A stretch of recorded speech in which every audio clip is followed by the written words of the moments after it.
Thabbit Ibn Qurra, 836–901 CE. Thabbit ibn Qurra ibn Marwan al-Sabi al-Harani was born in the year 836 CE at Harran, present Turkey. As the name indicates, he was basically a member of the Sabian sect, but the great Muslim mathematician Muhammad ibn Musa ibn Shakir, impressed by his knowledge of languages, and realizing his potential for a scientific career, selected him to join the scientific group at Baghdad that was being patronized by the Abbasid caliphs. There, he studied under the famous Banu Musa brothers. It was in this setting that Thabbit contributed to several branches of science, notably mathematics, astronomy and mechanics, in addition to translating a large number of works from Greek to Arabic. Later, he was patronized by the Abbasid Caliph al-Mu'tadid. After a long career of scholarship, Thabbit died at Baghdad in 901 CE. Thabbit's major contribution lies in mathematics and astronomy. He was instrumental in extending the concept of traditional geometry to geometrical algebra and proposed several theories that led to the development of non-Euclidean geometry,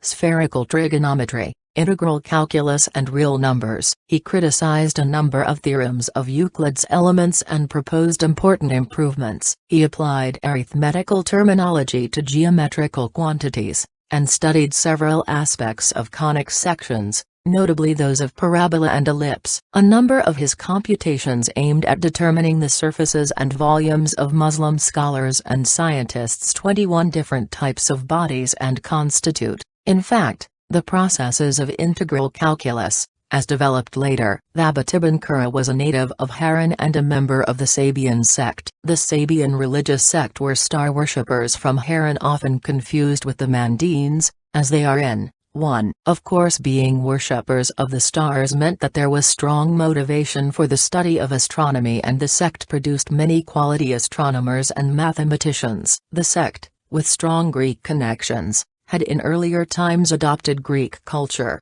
and it was common for members to speak Greek, although after the conquest of the Sabians by Islam, they became Arabic speakers. There was another language spoken in southeastern Turkey, namely Syriac, which was based on the East Aramaic dialect of Edessa. This language was Thabbit ibn Qurra's native language, but he was fluent in both Greek and Arabic. Some accounts say that Thabbit was a money changer as a young man. This is quite possible, but some historians do not agree. Certainly he inherited a large family fortune and must have come from a family of high standing in the community. Muhammad ibn Musa ibn Shakir, who visited Harran, was impressed at Thabbit's knowledge of languages and, realizing the young man's potential, persuaded him to go to Baghdad and take lessons in mathematics from him and his brothers, the Banu Musa. In Baghdad, Thabbit received mathematical training and also training in medicine, which was common for scholars of that time. He returned to Harran, but his liberal philosophies led to a religious court appearance when he had to recant his heresies. To escape further persecution, he left Harran and was appointed court astronomer in Baghdad. There Thabbit's patron was the Caliph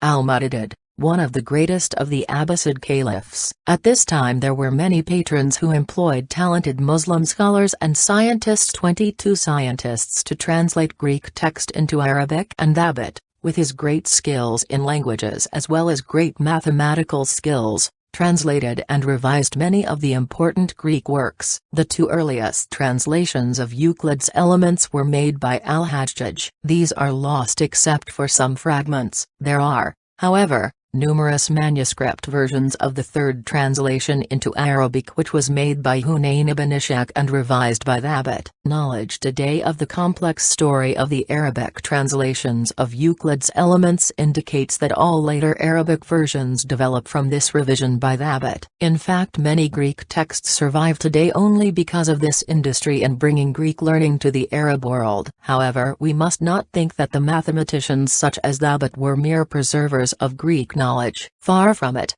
Thabbit was a brilliant scholar who made many important mathematical discoveries. Although Thabbit contributed to a number of areas, the most important of his work was in mathematics, where he 1. Played an important role in preparing the way for such important mathematical discoveries as the extension of the concept of number to positive, real numbers, integral calculus, theorems in spherical trigonometry, analytic geometry, and non-Euclidean geometry. In astronomy, Thabbit was one of the first reformers of the Ptolemaic system, and in mechanics he was a founder of statics. We shall examine in more detail Thabbit's work in these areas, in particular his work in number theory on amicable numbers. Suppose that, in modern notation, Sn denotes the sum of the aliquot parts of n, that is the sum of its proper quotients. Perfect numbers are those numbers n with Sn equals n while m and n are amicable if Sn equals m, and Sm equals n. In book on the determination of amicable numbers, Thabbit claims that Pythagoras began the Muslim scholars and scientists' 23 study of perfect and amicable numbers. This claim,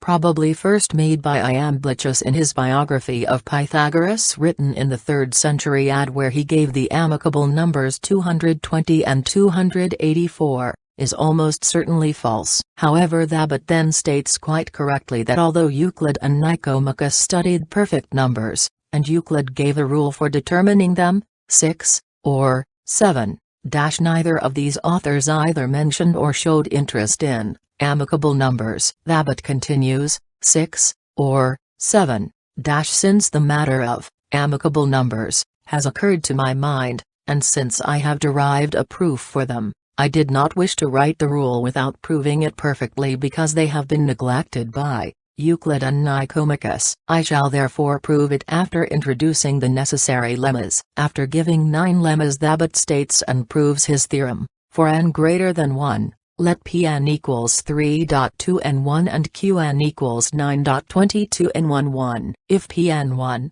Pn, and Qn are prime numbers, then A equals 2 and Pn1, Pn and B equals 2 and Qn are amicable numbers while A is abundant and B is deficient. Note that an abundant number n satisfies Sn greater than n, and a deficient number n satisfies S on n. More details are given in 9. Where the authors conjecture how Thabbit might have discovered the rule. In 13, Hogendig shows that Thabbit was probably the first to discover the pair of amicable numbers 17,296, 18,416. Another important aspect of Thabbit's work was his book on the composition of ratios. In this, Thabbit deals with arithmetical operations applied to ratios of geometrical quantities. The Greeks had dealt with geometric quantities but had not thought of them in the same way as numbers to which the usual rules of arithmetic could be applied. The authors of 22 and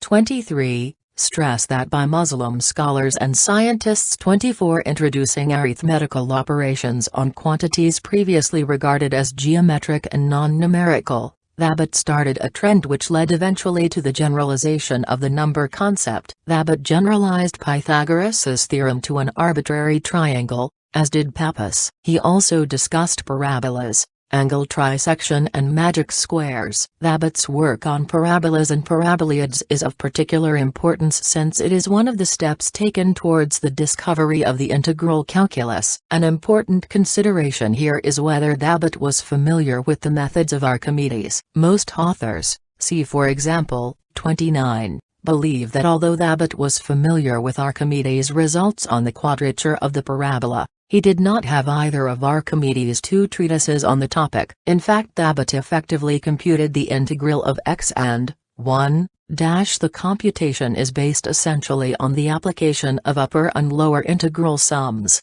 and the proof is done by the method of exhaustion. There, for the first time, the segment of integration is divided into unequal parts. Thabbit also wrote on astronomy, writing concerning the motion of the 8th sphere. He believed, wrongly, that the motion of the equinoxes oscillates. He also published observations of the Sunday. In fact, 8 complete treatises by Thabbit on astronomy have survived, and the article 20 describes these. The author of 20 writes: when we consider this body of work in the context of the beginnings of the scientific movement in 9th century Baghdad, we see that Thabbit played a very important role in the establishment of astronomy as an exact science, method, topics and program, which developed along 3 lines: the theorization of the relation between observation and theory, the mathematization of astronomy, and the focus on the conflicting relationship between Muslim scholars and scientists. 25 Mathematical Astronomy and Physical Astronomy, an important work. Kitab al-Kharastun,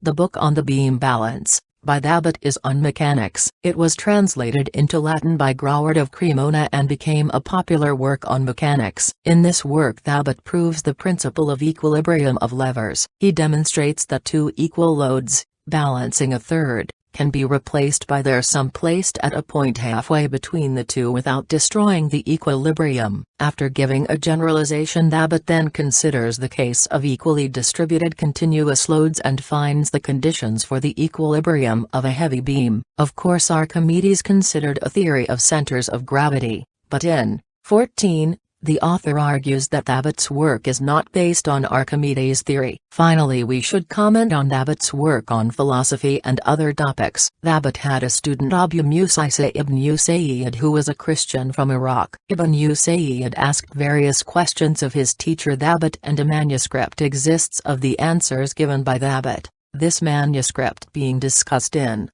21. Thabbit's concept of number follows that of Plato, and he argues that numbers exist, whether someone knows them or not, and they are separate from numerable things. In other respects, Thabbit is critical of the ideas of Plato and Aristotle, particularly regarding motion. It would seem that here his ideas are based on an acceptance of using arguments concerning motion in his geometrical arguments. Thabbit also wrote on 1. Logic, psychology, ethics, the classification of sciences, the grammar of the Syriac language, politics, the symbolism of Plato's Republic, religion and the customs of the Sabians,